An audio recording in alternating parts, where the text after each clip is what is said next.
ಅವುಗಳಲ್ಲೇ ಶ್ರೇಷ್ಠವಾದಂತಹ ವಂಶ ಚಂದ್ರ ವಂಶ.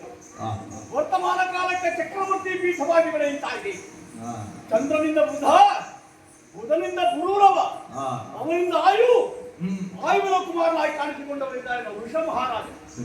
ಅಂತಹ ನಹುಷ ಚಕ್ರವರ್ತಿಗಳ ಕುಮಾರಕನಿದ್ದೇನೆ ನಾನು.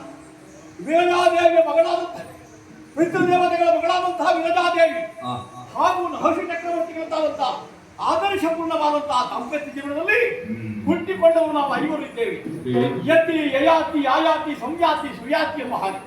ನನ್ನ ಅಣ್ಣನಾದಂತಹ ಯತಿ ಬಾಲ್ಯದಲ್ಲಿ ಪ್ರಾಪಂಚಿಕವಾದಂತಹ ಜೀವನದಲ್ಲಿ ವೈರಾಗ್ಯವನ್ನು ಹೊಂದಿ ತಪಸ್ಸಿಗಾಗಿ ಕಾಡಿಗೆ ಹೊರಟು ಹೋದ.